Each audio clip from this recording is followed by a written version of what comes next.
So things are going really, really well for the Kamala Harris campaign, and I want to break that down a little bit for you now. So look at this, guys. Kamala Harris campaign breaks fundraising record.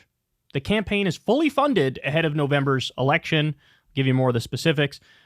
This morning, the Harris-Walz campaign released a new memo announcing a record-breaking fundraising haul of more than $540 million. Since Kamala Harris announced her campaign for president about 1 month ago, this major fundraising haul includes more than $82 million raised during the DNC's convention this past week in Chicago and represents a major momentum builder for the campaign. Now, let me just pause here for 1 second. Could you imagine if Biden was still the nominee? There's literally a 0% chance he would have managed to raise $540 million, like from the day that he dropped out if he had just stayed in. There's no way. There's no way he would have raised $82 million during the DNC. I mean, if I had to guess how much it would have been if it was like Biden, I'm just guessing here, but between 8 and 12 million maybe? Instead, it was 82 million during the DNC. In a short statement from campaign manager Jennifer O'Malley Dillon, she writes, the convention was a galvanizing moment for the Harris-Walz coalition throughout the country. What makes this fundraising haul even more impressive is the fact that 1/3 of this week's donations during the DNC convention came from first-time contributors. 1/3 were first-time contributors. 1/5 of those first-time donors were young voters, and 2/3 were women. In addition, teachers and nurses are among the most common donor occupations. The Harris-Walz campaign doesn't just have record-breaking fundraising numbers. The memo also outlined how the campaign has had more than 200,000 volunteer shifts filled since last Monday, including more than 90,000 shift signups just from Thursday and Friday of this past week. Now, by the way, nationally, their number's up to 400,000 volunteers. 400,000. That's a lot of volunteers. Now, look, here's the reality of the situation from my perspective. I hate the corporate money in politics. I despise it. I hate the billionaire money in politics. I despise it. I wouldn't have any, if I was running for office, I literally wouldn't take any corporate PAC money, any lobbyist money, any billionaire money. I have a principled stance against that stuff, and I think it helps corrupt our politics. But I think the main takeaway here is not just that the fundraising numbers are through the roof for Kamala Harris and Tim Walz, but a lot of this fundraising is also from small dollar donors and from, first-time people getting involved in politics. And so there's a real enthusiasm there. I was finding it funny for quite a while that the right would try to pretend like, oh, this is all fake. Like all this enthusiasm for Kamala Harris is fake. It's not real. It's inauthentic. It's like the media is it's a top-down thing where the media is sort of driving the conversation and making people feel this way or faking it, and then other people hop on board or whatever. It's not true. The fact of the matter is people felt like the Democrats had no chance of winning when Joe Biden was the candidate. And I mean, I think that's with good reason. He was really, really, really struggling even to get through basic sentences. There's no way he's up to this for another 4 years, never mind just getting through the campaign season. And once Biden steps aside, I got to be honest, I think almost any Democrat who would have stepped into the fray, even if we had an open convention and it ended up being one of the Democratic governors or whatever, I think the enthusiasm would be tremendously high in that scenario too. Just because it's a sigh of relief. Like, oh my God, thank God.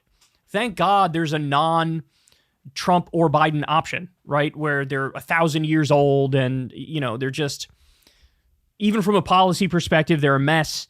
It's just like, oh, okay, this is something a little bit different.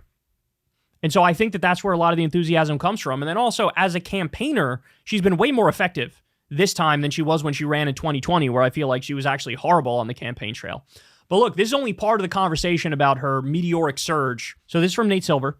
We removed RFK Jr. from our model, but it didn't hurt Kamala. Harris's convention bounce has offset any impact so far. So he goes on to show the numbers here, right? Kennedy at one point was almost at 20%. Some polls he was 20%, I guess. On average, he was more like 16 or whatever. But he had dropped all the way down to 3.9%, okay? So Kennedy drops out, endorses Trump. Here are the numbers post-dropout. Kamala, 48.8%. Trump, 44.8%. So with Kennedy dropping out, there's still a 4-point lead for Kamala Harris as of this moment. Just so you know, even Trump's own team came out and said they were warning their own supporters. They said, guys, we just want you to know We think there's going to be a 3-point Kamala Harris bump after the convention. Just so you know. Just so you know. By the way, that's the exact number I predicted, that I thought it's going to be a 3-point bump when she's done with the convention. And it looks like that's what we're on path to do. That's what we're on track to do. There's already numbers that are out that show a little bit of a bump coming out of the convention for Kamala. But just to give you some more specifics, let me show you the impact on our national polling average. Both Trump and Kamala have gained ground versus yesterday's model, the last one to include Kennedy. Harris's polling average has improved from 48 percentage points to 48.8. So Harris gained 0.8 percentage points, while Trump's has increased from 43.7 to 44.8. So look, to be fair, with RFK now being out of the picture, Trump does get a little bit more of a bump than Kamala, but Kamala also gets a bump. So it goes from 0.8 better for Kamala and 1.1 better for Trump. But even with Trump gaining a little bit because of RFK dropping out, overall, that was wiped away, and then some because of a convention bump. Now, you can make the argument that, hey, the convention bump is temporary. Very possible. It's very possible that that's temporary, and oftentimes it is. But even if you get rid of the convention bump, you're still looking at Harris up nationally and up in most of the swing states.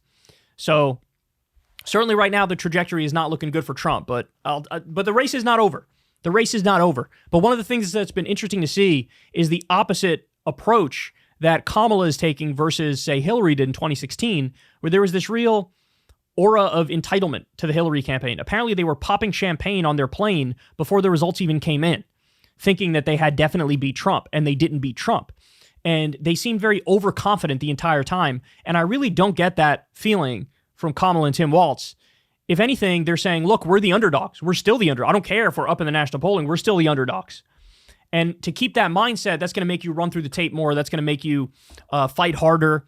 And so the path they're on is pretty solid, but make no mistake about it, there's still a race. But these fundraising numbers are astronomical. And now, even with RFK dropping out, Kamala is still up, and up 4 points, according to Nate Silver. And by the way, let me just say, Nate Silver, in my opinion, has been the best with his numbers and his model and his predictions for these general elections.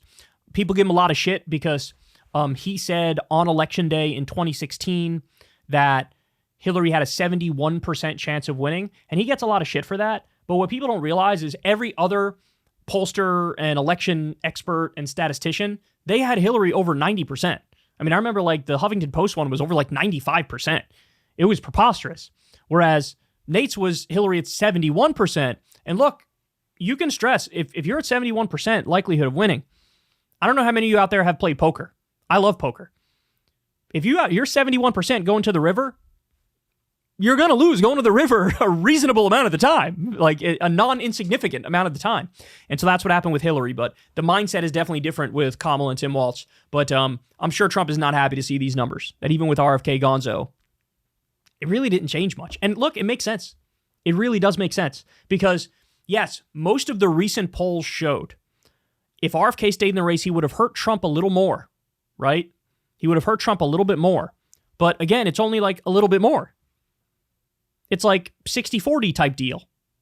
In terms of 60% of RFK voters are more sympathetic to Trump, 40% are more sympathetic to Kamala. And beyond that, there's also going to be a giant number who just stay home or maybe go to Chase Oliver or Jill Stein or whatever, right? So it made a change, but it wasn't a colossal change. And certainly these numbers are, I'm sure the Democrats are very happy with them. Hey, y'all, do me a favor and like and subscribe. It helps out big time in the algorithm.